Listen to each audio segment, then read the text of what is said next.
Salve rapaziada, por aqui professor Daniel Comanducci, estamos juntos aí para mais uma aula do canal Geomundo. Hoje a gente vai voltar depois de algum tempo a tratar um assunto da geografia física. Lá na primeira aula do canal, né, para quem tem acompanhado, a gente falou das noções iniciais de geologia e hoje voltando um pouco para esse campo da geologia, vamos falar um pouco dos agentes endógenos e dos agentes exógenos, como que eles auxiliam no processo de formação e também na modelagem do relevo. Para saber um pouco mais desse assunto, como sempre, vamos junto!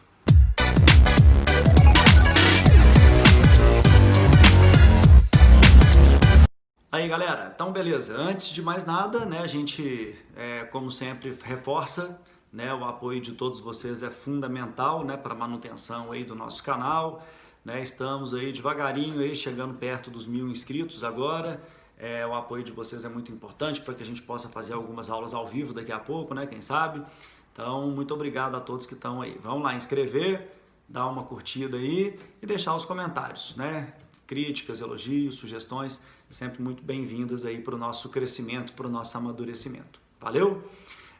Deixo aqui também hoje um grande e carinhoso abraço a todos os meus alunos do Colégio Losango, né? Aqueles alunos aí que tem acompanhado as nossas aulas diárias e ao mesmo tempo dizer que vocês estão fazendo muita falta aí no nosso cotidiano, no nosso convívio diário, né? O convívio online é o que dá para ser feito agora, mas em breve a gente vai estar junto. Especialmente aí, né, nessa aula eu gostaria de deixar um abraço especial aos alunos do terceiro ano do Losango de Formiga, né? A quem eu prometi, né, esse carinho e ao mesmo tempo é uma retribuição a força que vocês me deram, né, o incentivo para que a gente siga adiante com o canal, né, porque em tempos de correria, né, nunca é tão fácil a gente, né, ficar conciliando tanta coisa, mas tem sido muito prazeroso para mim e eu agradeço a todos vocês, sem exceção, né, a todo mundo do Colégio Losango, deixo um beijo especial aí a todos vocês.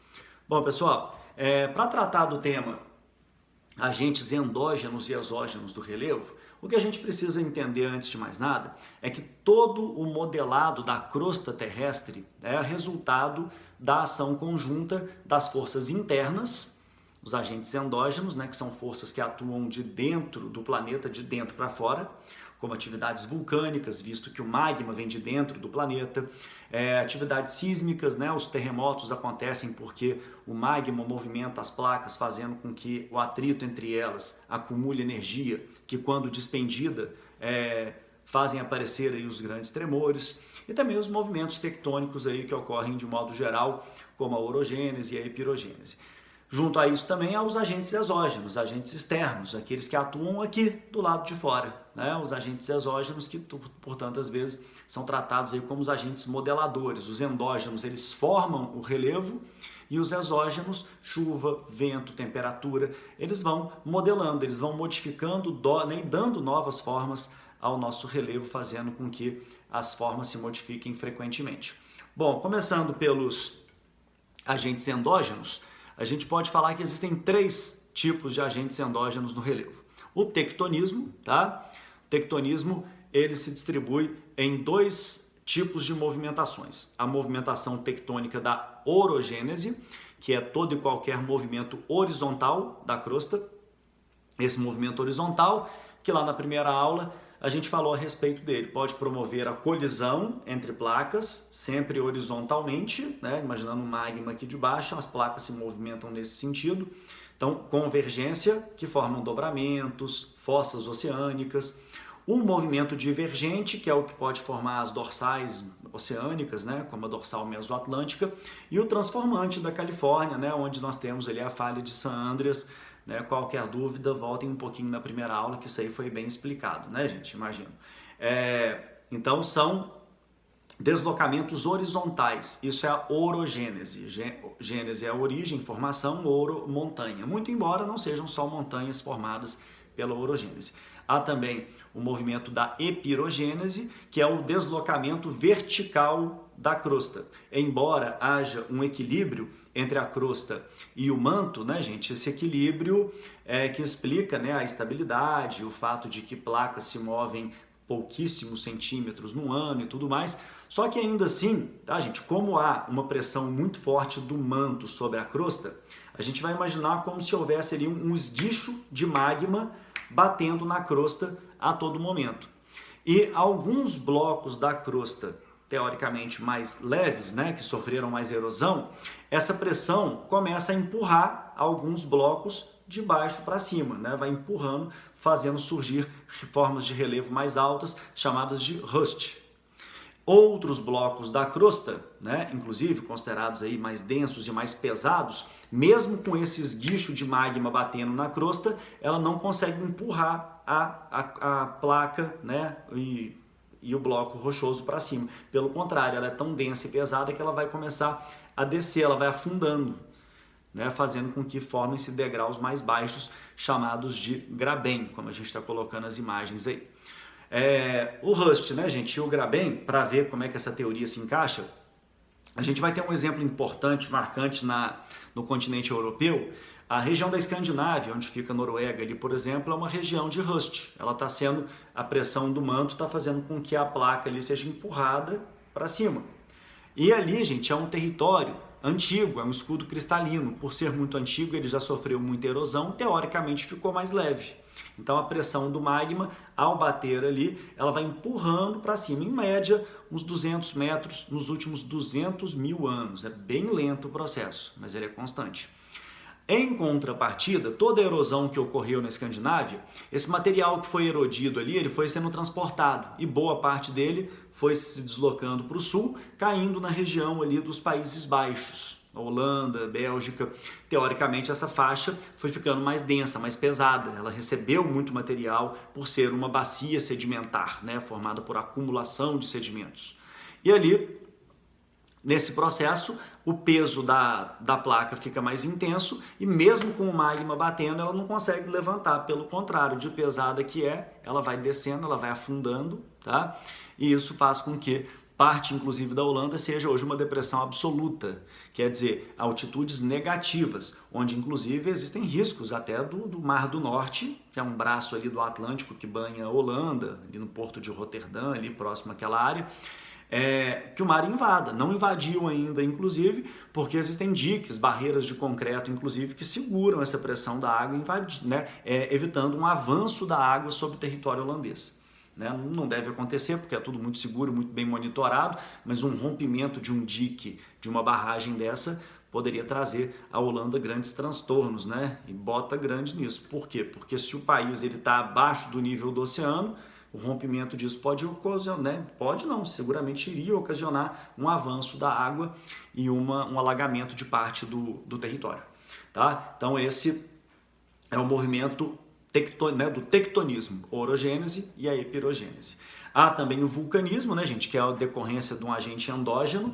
O vulcanismo nada mais é do que o extravasamento do magma até a superfície por meio de quebras, né, das chaminés ali, das fendas localizadas na crosta terrestre, que são os chamados limites de placa tectônica.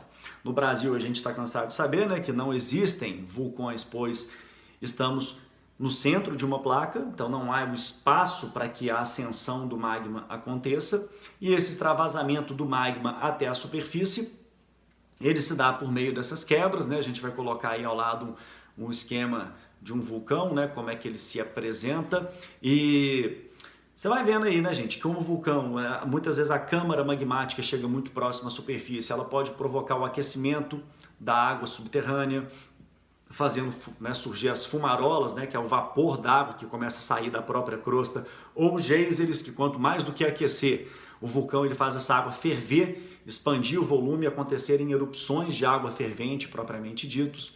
E a atividade vulcânica, que às vezes muita gente vê como algo apenas destrutivo, também tem a sua ação construtiva, né? Vamos considerar que a atividade vulcânica forma muitas ilhas, como o Japão, a Islândia, o Havaí. Tudo isso foi formado por atividade vulcânica, né? O magma petrificando, formando novos terrenos. A dorsal, no meio do Atlântico, né, também é uma ação construtiva dos vulcões. A terra roxa, hoje no Brasil, decorrência da decomposição de rochas vulcânicas. Então há uma ação muito mais construtiva do que propriamente destrutiva dos vulcões nesse caso. O vulcão aí é mais um agente endógeno, altamente construtivo, formador do relevo.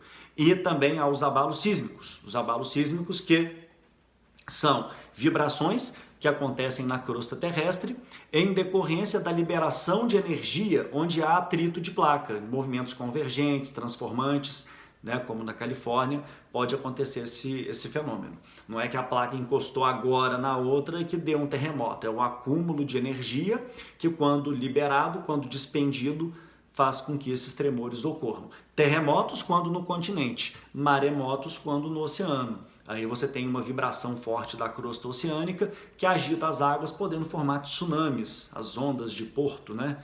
Palavra japonesa que tem aí esse significado. Os abalos sísmicos, né, gente, podem trazer grandes transtornos e grandes problemas, especialmente quando atingem núcleos de povoamento. Existem escalas, né, como a primeira, hoje muito pouco utilizada, né, em 1903 a escala Mercalli, né, criada por um italiano, que variava em níveis de intensidade, e nos anos 30 um britânico chamado Francis Richter cria a escala, que é hoje a escala mais usada, por isso escala Richter, que a cada 1 grau de variação, a intensidade do tremor ela aumenta em 10 vezes. Então, às vezes, 1 grau de diferença na escala Richter não quer dizer pouca coisa, não. Tá? Um exemplo, inclusive, da ação absolutamente devastadora. Um exemplo não, vamos considerar 2 exemplos da ação devastadora dos abalos sísmicos. Estão em 2004, que aconteceu o tsunami, que atingiu a Indonésia, Sri Lanka, a região do chifre africano também, causando uma morte de, estima-se, pelo menos 240 mil pessoas.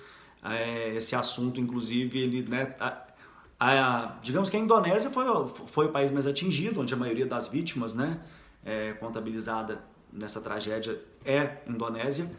Uma região também onde, né, por ser um período de verão, né, estava em alta temporada de turismo, então foi uma verdadeira tragédia. Há um filme também chamado O Impossível, né, que ele retrata né, os efeitos devastadores desse tsunami, especificamente na Tailândia, que é um outro país ali na região também atingido por essa tragédia.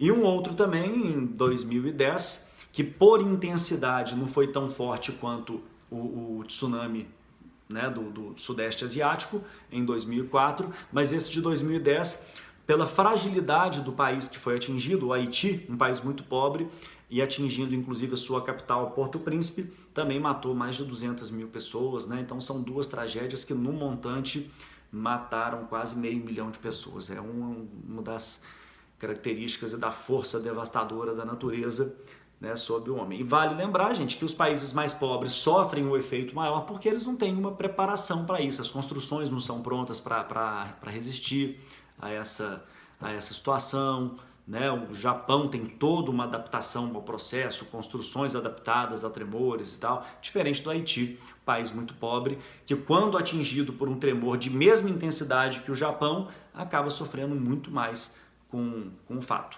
né? Esses, então, gente, são os agentes endógenos.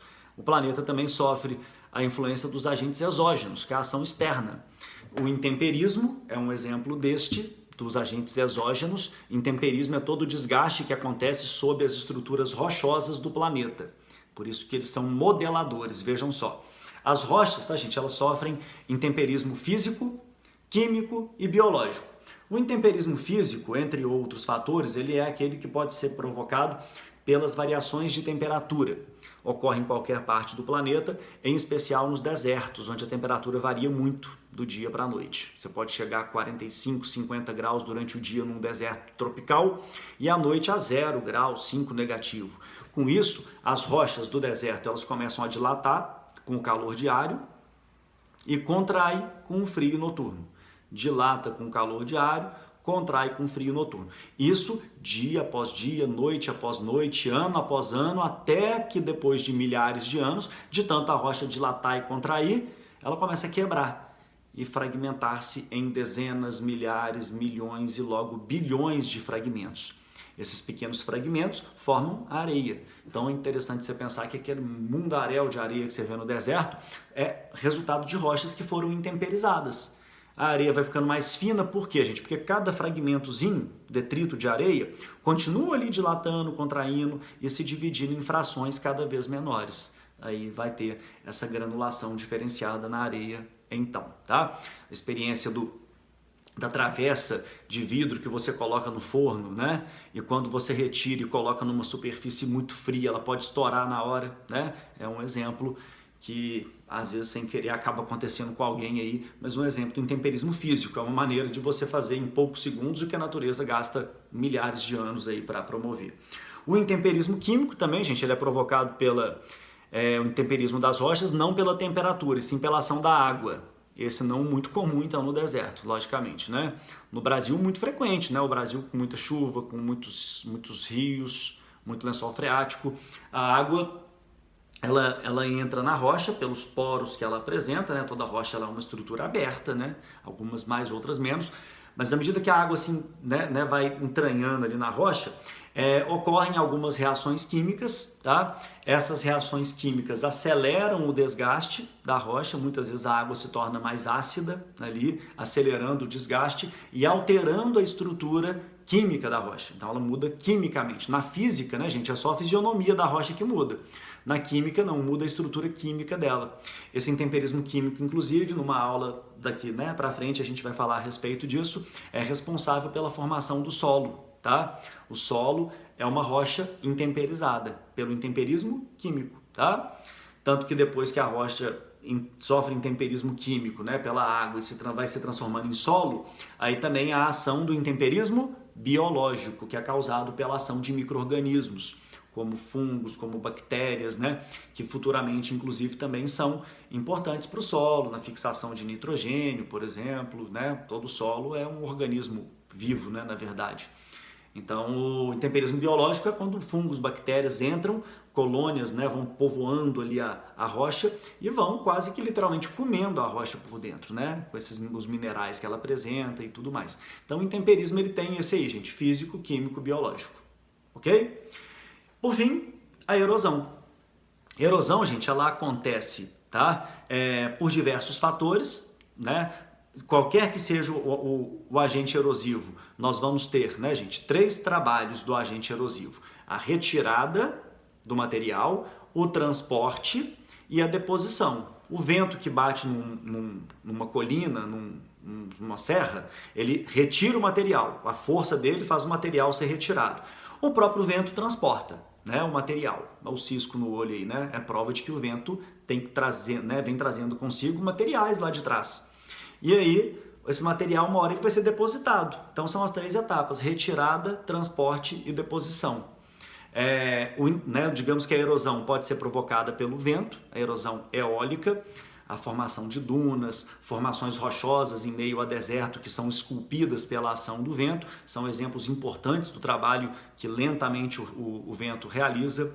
A ação fluvial, né, a ação da água dos rios, formando ilhas, né, fluviais, como a ilha do Bananal, na bacia do Tocantins-Araguaia, planícies aluviais, né, junto à margem dos rios, e mesmo formando canyons, né, as quedas da água bater, a água mole em pedra dura, né, de tanta água das cachoeiras, como a Garganta do Diabo, na região das cataratas do Iguaçu, de tanta água bater ali, ela vai escavando. A cachoeira mesmo, você entra lá debaixo dela, tem um degrauzinho mais baixo, né, de tanta água bater, ela vai escavando aquele trabalho. O Grand Canyon começou a ser escavado em função disso, uma queda do Rio Colorado, por exemplo, né? Que é impressionante. A erosão pode ser provocada também, erosão pluvial, aí pela água da chuva, né? Que pode causando erosão, lixiviação, que é a lavagem do solo, dos nutrientes, dos minerais, deslizamentos, especialmente quando combinada, né, gente, com a ação antrópica, com o desmatamento, os morros do Rio de Janeiro, onde as favelas surgiram, por exemplo, são áreas onde você tem uma combinação, muitas vezes fatal, da erosão provocada pela chuva junto com a ação antrópica. Morros esses que não eram para ser povoados, né? É prova da falta de planejamento urbano, que daqui a pouquinho vai ser tema de uma aula também. E aí foram ocupando essas áreas, desmatando, o peso das construções ali fez com que as chuvas posteriormente fossem lavando o solo, deixando ele mais frágil, e o desmoronamento. É a chamada erosão laminar, porque a água desce com uma força tamanha, como fosse uma lâmina, levando tudo embora. A erosão pode ser provocada pelo mar. onde você tem erosão marítima, o solapamento, a batida da onda nas formações rochosas, aqueles paredões rochosos que a gente vê muitas vezes junto à costa, a imagem está aí, ó, que a gente chama de falésia, né? As falésias são formações rochosas esculpidas pela água do mar. E também a erosão provocada pelas geleiras, erosão glacial, que pode formar os fiordes, os vales em forma de U, pelo derretimento das geleiras, pelo rio corrente. Os fiordes noruegueses são belos exemplos do trabalho que a cada verão a água vai derretendo, vai descendo e vai escavando e modelando aquele vale junto com o rio corrente naquele ponto, né? Um dos meus prediletos, que eu acho mais bonitos, são esses fiordes aí, inclusive. E por último, a erosão antrópica, né, gente? Essa não tem muito tempo, não, né, gente? Essa é rápida. Erosão antrópica, causada pelo homem. Em pouco menos de 3 séculos de revolução industrial, tá aí para quem quiser ver quão impactante a ação antrópica já foi aí, tá? Moçada, um assunto amplo, um assunto um pouquinho mais complexo, né? Mas eu acredito que tentei condensar isso em poucos minutos. Espero que tenha ficado claro. Críticas, sugestões, deixem os comentários aí, né, gente? Estamos, né, fazendo tudo com a melhor das intenções, mas claro, né, sempre dispostos a ouvir críticas para melhorar. Elogios são muito bons, mas as críticas fazem parte também. Deixo a vocês um grande abraço, né? Inscrevam-se, compartilhem a ideia, tá? Ativem o sininho para as próximas aulas aí, né? Vocês receberem a notificação delas e a gente se vê na próxima. Tchau, tchau.